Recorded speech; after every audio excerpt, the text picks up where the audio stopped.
The president also praised the response efforts, saying, quote, great coordination between agencies at all levels of government. Continuing rains and flash floods are being dealt with. Thousands rescued. Joining us this morning is Lee Spieckerman, a former advisor to Newt Gingrich's presidential campaign. This is the first major natural disaster of Mr. Trump's presidency. What do you think of the response so far, Lee? I think it's been superb. Dagan, I think what we're seeing is government at its best and at its worst. At its best, by all accounts, President Trump's marshaling of the federal government to respond to the hurricane and to the flooding has been top-notch. Brock Long, the FEMA director, has done a stellar job leading the federal government's efforts there, and our own governor here in Texas, Greg Abbott, has been superb. So we've seen a tremendously impressive response from both the government and non-government agencies, but also the worst. You know, our fourth largest city, Houston, shouldn't be vulnerable to this kind of flooding. We shouldn't have a housing development with 40,000 people in it, the overwhelming percentage of whom are Hispanic and African American, that are in mortal danger, run out of their homes every time we have a major storm, even storms much less severe than this. There's no excuse for that. We have a $20 trillion economy. President Trump has talked about infrastructure investment. There is no excuse for us not doing a lot more to abate flooding and to have drainage and to have the infrastructure to protect people in large cities. It's just inexcusable. So that's government's failure to plan, which is government at its worst, and failure to invest. So Lee, this is Lee Carter. I'm curious what you, Morning, Lee. When you say that it's government at its best and its worst, the days leading up to this storm, we knew it was going to be bad. We were talking on Friday, we knew the rain was going to go at least through Wednesday, and we were just talking about how the mayor encouraged people to stay and not evacuate, while the governor on Friday night said, maybe you should evacuate. So there didn't seem to be good messaging and good communication to the people of Houston, and we're paying the price for it now. How do you respond to that? Well, there's a little of the confusion there is I think the governor was primarily addressing people that were in the midst of or in the path of the hurricane, not necessarily to those that were going to be subjected to flooding in Houston. And so we had a very bad, we've had a very bad situation in the past. With people evacuating, jamming up the highways, people getting stuck, many lives lost as a result of the attempted evacuation. So the mayor in Houston had a kind of a tough balancing act. It wasn't an easy call there. But the upshot is we need to be better prepared, and there's no reason when we're having these kinds of floods. I mean, we had Allison in 2001, we had Hurricane Ike in 2008.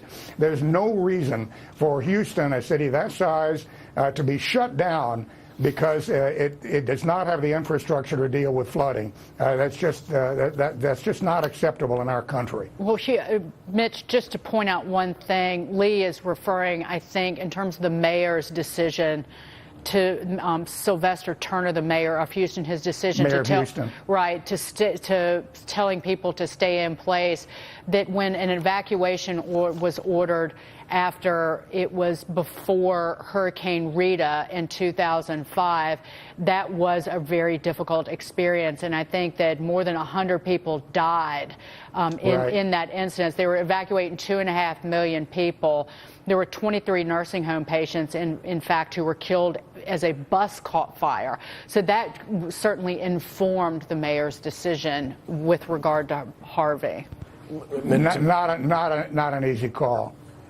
Getting back to infrastructure, and Dagan, I think to your point, a lot of this revolves around infrastructure. Does the city have the infrastructure to make that kind of evacuation? But with infrastructure going to be in the headlines for a while, do you think that gets elevated in the president's agenda in terms of trying to move forward with an infrastructure bill of some sort, which could in fact have more bipartisan support than taxes or health care?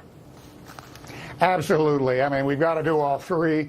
But we're going to see this winter the East Coast. I guarantee you we're going to see cities shut down because of blizzards, and we're going to see massive power outages when we could be distributing or having incentives for acquisition of these Tesla batteries that can run a house for hours or even days. We can have solar roofs all over the country so that people can be off the grid and still function. That's where our country ought to be moving. And of course, when we have floods. We need to be prepared, and we need to have the drainage so that people are not run out of their homes and terrified. We had folks, you know, Casey Stengel pointed out to our Fox correspondent that we had folks that were not ignoring warnings. They went to sleep and woke up and found deluges of water pouring into their house because they'd never been in a situation where it was that bad.